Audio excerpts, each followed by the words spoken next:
I'll be showing you guys how to build a dust collector using a shop vac and a bucket. My shop vac's only 4 gallon and it's a 5 horsepower, so it's small but it can totally get the job done. And I'll be showing you guys how to do that build in a bit. I purchased a hose from the local Home Depot store, and the rest of the pieces was things I had laying around the yard. I'm using a 10-foot hose, a 20-inch bucket, which any bucket would work in this case. I just happen to have a 20-inch bucket.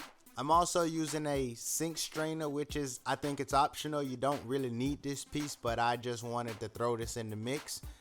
I have scrap plexiglass. I have one 2-inch to 1.5 reducer, one 1.5 reducer to 1.25 reducer. I have a used 1.25 PVC pipe from another project which I plan to utilize in this project. You will only need 2 1.25 90s, 3 couplings, less than 2 feet of 1.25 pipe, glue, and some hand tools.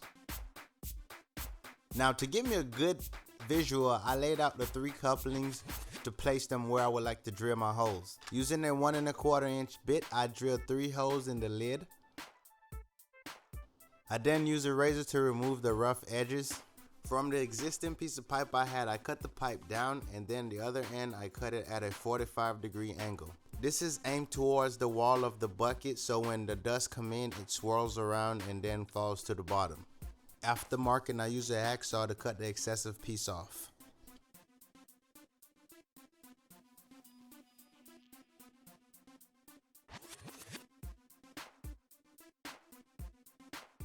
I dry fit the pipe to make sure it's as tight as I like it to be. This next piece is for the suction that's going right into the vacuum. It's just a straight pipe going in the lid of the bucket.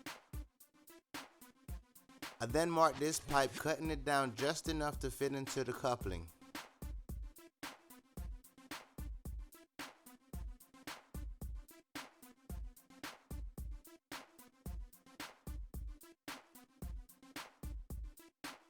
After checking everything is snug as we like it to be, we're going to go ahead and glue all these pieces together.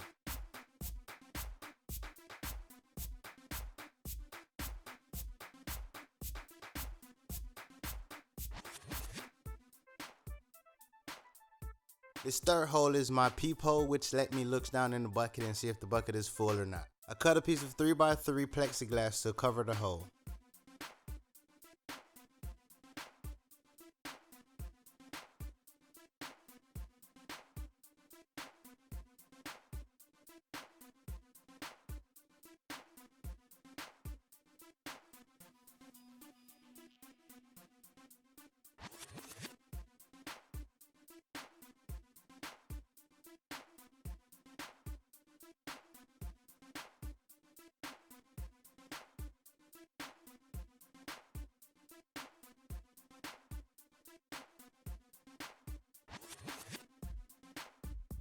I drilled the lid and the plexi from the inside out so I know exactly where I need it to be. I put a good amount of caulk around the hole so when I screw the plexi to the lid, it creates a tight seal.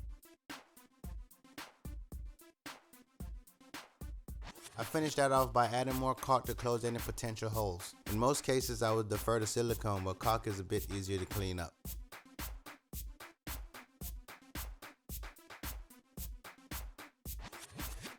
Using a grinder, I cut the screws down to prevent any future injuries. Again, this strainer is optional. You do not have to use this piece, but in my case, I had it laying around, so I decided to use it. Before mounting the strainer, I'm going to caulk both pipes to prevent any air from leaking out. So once all the caulking's done, I then screw on the strainer.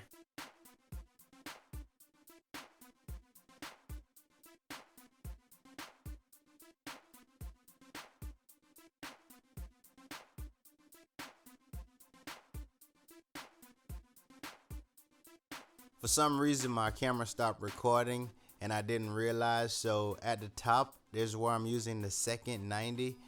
It's not glued. This is where the vacuum is plugged into, where the suction is coming from. It's hooked up to the 1.5 inch reducer. Now these pieces came with the hose that I picked up from Home Depot.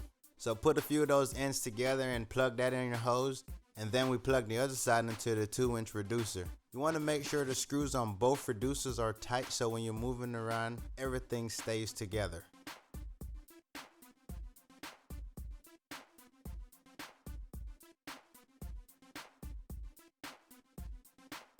Notice there's nothing in the bucket. I don't have a whole lot to clean up right now except PVC scraps. So let's see how that works out.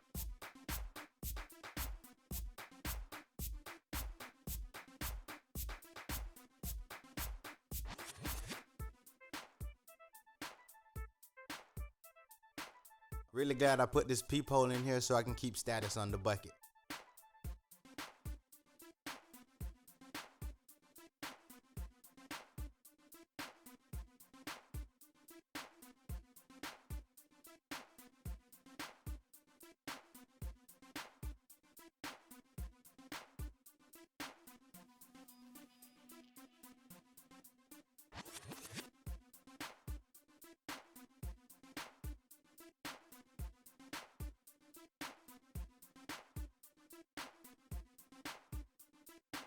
As you can see, the suction is really good. This is the same suction that's coming out of the vacuum if I didn't have this bucket in the middle, so I think it's working really great.